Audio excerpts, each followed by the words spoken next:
அம்மாவோட ஆசை அப்போ உங்களுக்கு உண்டு. ஓம் சக்தி, பராசக்தி. ஓம் சக்தி.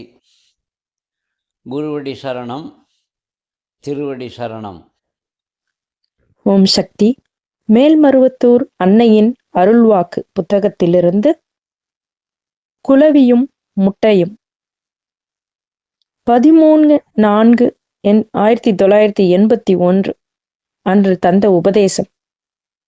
மகனை மிக விரைவாக மகானாக்கி வருகிறேன். மைந்தன் வளர்ந்து சித்தனாகிவிட்ட பிறகு எனக்கு இங்கு என்ன வேலை இருக்கிறது? அந்த நிலை வருகின்ற பொழுது அருள்வாக்கு முதலியவை நின்று போகும். ஆம், மகன் பேசுவதெல்லாம் அருள்வாக்காகவே இருக்கும். இதற்கென்று தனியான நேரம், இடம் முதலியவை இருக்க மாட்டா. அவன் தங்கியுள்ள இந்த மண்ணை மிதித்து விட்டாலே குறைகள் நீக்கப்படும். அவன் இந்த நிலையை அடைந்து விட்ட பிறகு எனக்கு இங்கு என்ன வேலை? நான் ஓம் என்ற மந்திரத்தின் உள்ளே உறையச் சென்று விடுவேன்.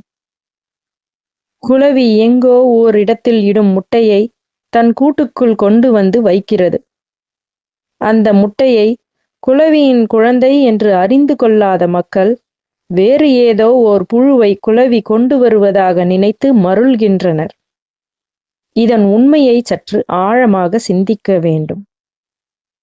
குளவி எங்கே முட்டையிட்டுள்ளது என்பது குளவிக்குத்தான் தெரியுமே தவிர பிறர் அறிய வாய்ப்பு இல்லை.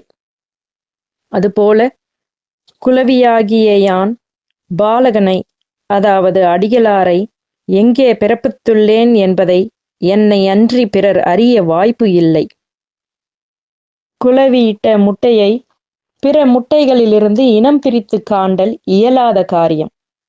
அதுபோல மானுட உடலுடன் பிறந்து எங்கோ ஒரு கிராமத்தில் ஒரு கோபால நாயகருடைய மகனாக பிறந்து திரு பங்காரு என்ற பெயர் தாங்கி நம்முடன் பேசி பழகி உண்டு உடுத்து ஆசிரிய பணியும் செய்து கொண்டு வருகின்ற ஒருவரை அன்னையின் மகனாகிய சித்தன் என்று இனம் கண்டு கொள்வது இயலாத காரியம்.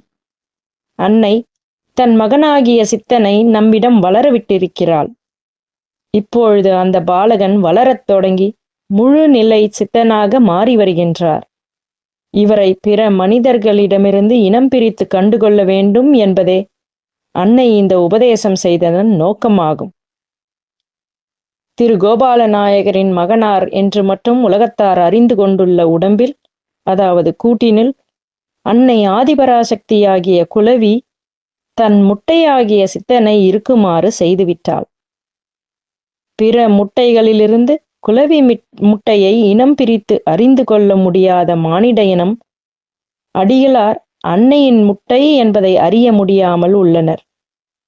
நாலாவட்டத்தில் குளவியின் முட்டை வடிவு மாறி இறுதியில் குளவியாகவே வளர்ந்து விடுவது போல திரு பங்காரு அடிகளார் என்ற உடம்பினில் பராசக்தியின் முட்டை என்று அடுத்த நிலையை மிக விரைவில் அடையப் போகிறது. குளவி முட்டை முழு வளர்ச்சி அடைந்தவுடன் தாய் குளவிக்கு அங்கு என்ன வேலை இருக்க முடியும்?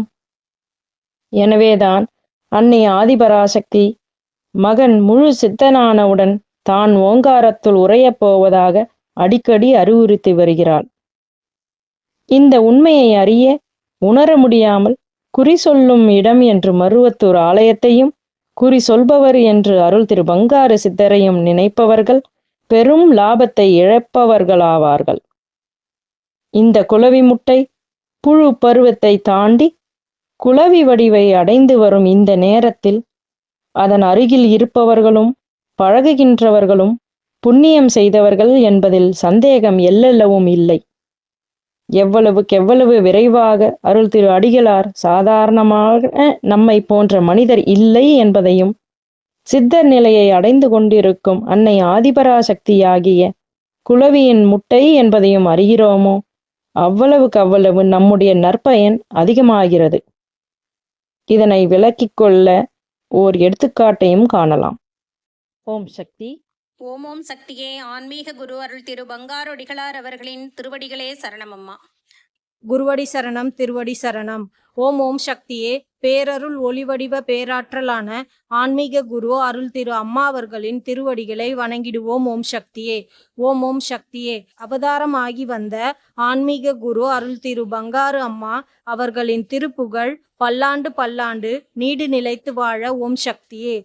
ஓம் ஓம் சக்தியே. ஆன்மீக குரு அருள் திரு அம்மா அவர்களும் அவர்களின் திருக்குடும்பமும் எல்லா நலமும் வளமும் பெற. ஓம் ஓம் சக்தியே. இயற்கை தெய்வங்களான நிலம், நீர், நெருப்பு, காற்று, ஆகாயம் என்று அருள் புரிய வேண்டும். ஓம் சக்தியே. மேல்மருவத்தூர் சுயம்பு அருள்மிகு ஆதிபராசக்தி சித்தர் பீடத்துடன் இணைந்திருங்கள்.